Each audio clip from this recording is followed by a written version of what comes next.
get your mind together. Then come on across. Tonight on The Experience, Elvis is definitely in the building. We're going to tell you about a great rock and roll show coming to the Hanover in September, in which you're going to have the best Elvis impersonators, also a special appearance by the #1 Jerry Lee Lewis impersonator in the country. John Gurton will be by to tell us about that in a few minutes. But right now, brand new school opening up, and the principal is here with us. Olga, thank you so much for stopping by today. Thank you for having me here. MathAltitude.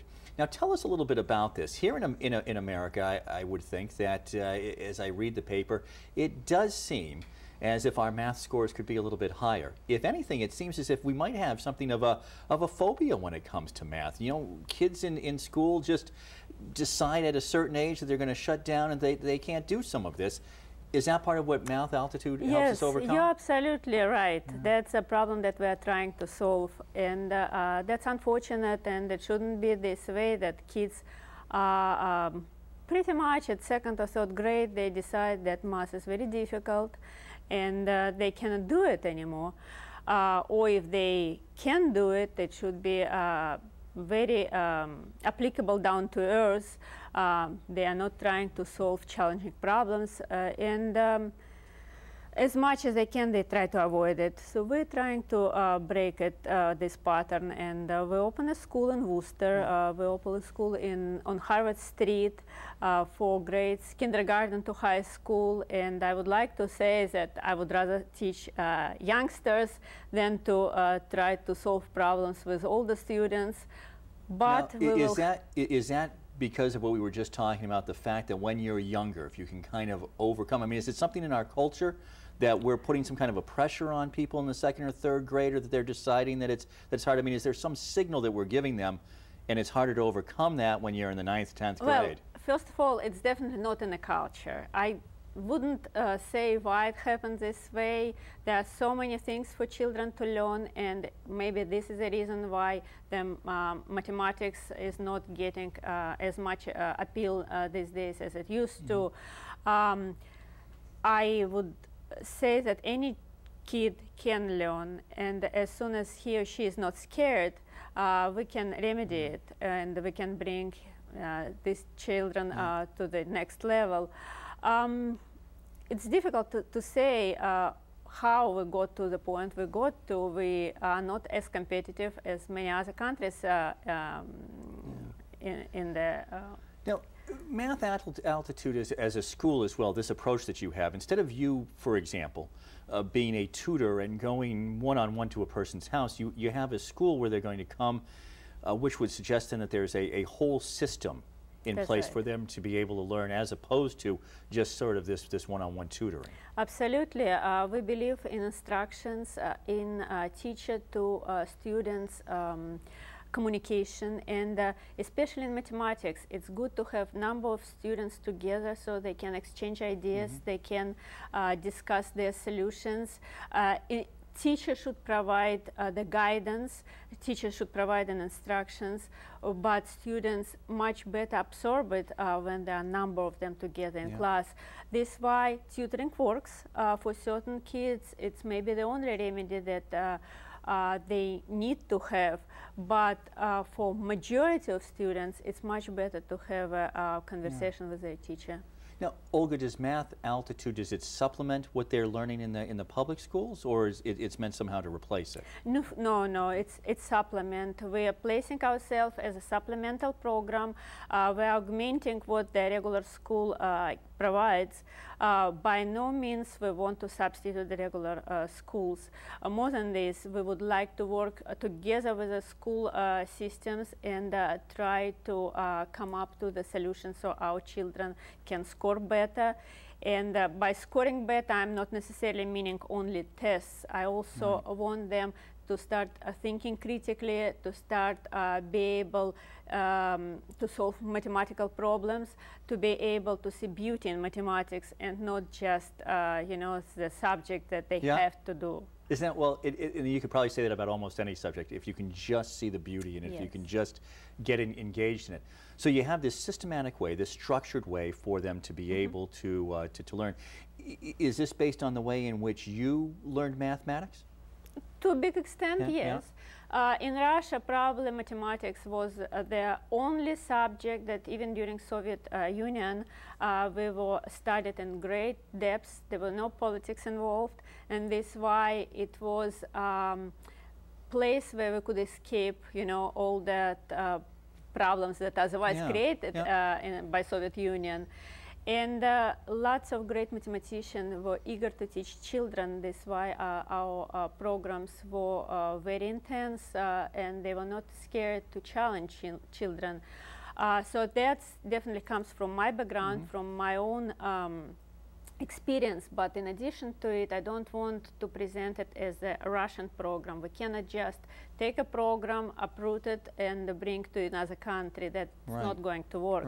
We certainly, when we started our school, we spent significant amount of time working with local teachers, and we also studied the programs that are offered. In particular, here in Worcester County, we studied different programs such as everyday mathematics, connected mathematics. We studied the new Common Core standards that were ratified by state of Massachusetts, and we created our program keeping that's all in mind. Yeah, very interesting. Let me do a little flag waving here. If you don't mind. But Olga, I guess I have never, or I hadn't thought of Russia being particularly ahead of us when it came to mathematics. Is that an area where we're lagging but behind? And I'm not, and that's not to say that we can't learn something through this other system, but I guess I just hadn't, I guess when I think of, of mathematics, I mean, I think of the Chinese perhaps, or some other countries, but I guess I hadn't thought, so much maybe of Russia. Well, Russian mathematicians traditionally are very, very strong, and especially been strong during 19th and 20th century. Many Chinese schools, Indian schools, they actually were using Russian textbooks to study mathematics. Yeah. Again, I don't want to present that Russia was ahead. I'm fond of America, probably, so for me, and that was probably the wrong way for me to put it, right? I mean, because the places for us to be able to learn, and I think that was a perfect example when you said, China or India, and using some of these Russian textbooks or some of these Russian techniques. Maybe here in America, because we have sort of that, we're #1 sort of attitude, maybe we haven't been as open to taking and learning from some different countries. And that's why in many schools similar to mine, majority of students who embrace it before American students are coming on board. They are coming from different immigrant communities, lots of Indian students, Chinese students. They already know what to expect, and what we want to bring here to Worcester. It's to educate American students that this program exists and this option exists. Olga, hang on, because I want to talk more about this fascinating, about MathAltitude, and I want you straight ahead to kind of maybe run us through what would be a typical school day for, you can pick the grade, but what they would kind of learn at MathAltitude that would supplement what they're learning in our public schools. We'll do that straight ahead, right here on the Hank Stolz Experience.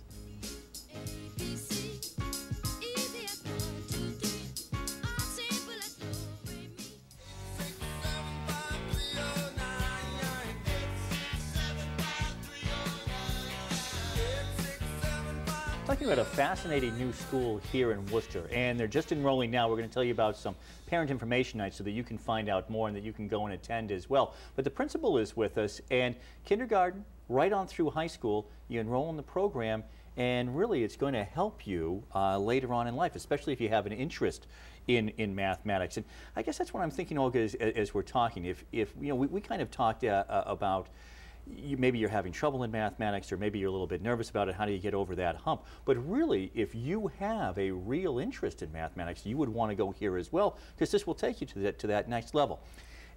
Give me an example, and why don't we stay with that third grader? The third grader, all of a sudden, math is getting a little more difficult, and they're shutting down a little bit, or they're avoiding it maybe a little bit. They come to you, mom and dad get them into the school. What happens at the school? Well, first of all, regardless of the grade, we will have to give a placement test for any student who is planning to enroll or considering it.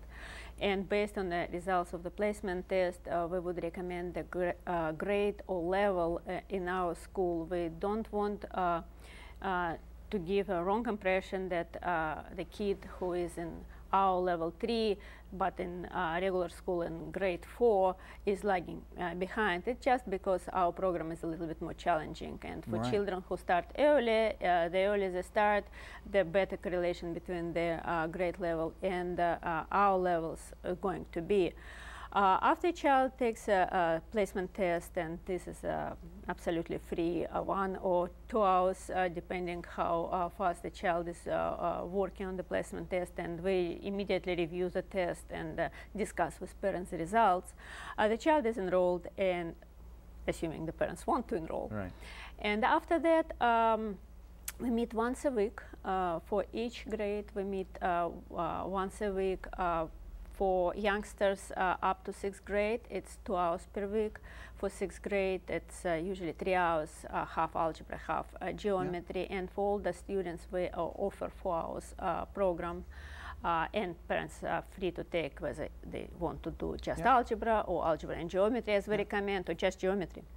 So we teach geometry as early as 7th grade. All right. So it's very challenging, obviously, but very intensive. So I would think that you're going to see some great leaps right away, because you're really raising the bar. You're really saying these are what the kids raise the bar. Can do. That's definitely, and even with say, coming back to that 3rd graders, we would give him problems.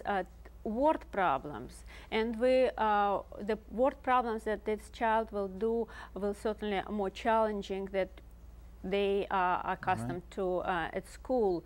We would start to do fractions and learn how to solve simple equations. Again, I don't want to say that we start teaching algebra in the 1st grade or 2nd grade, but we bring it in so the children are not scared of algebra later on. And by bringing it in regular school, they call it open sentences, so they start doing something along these lines, which is great.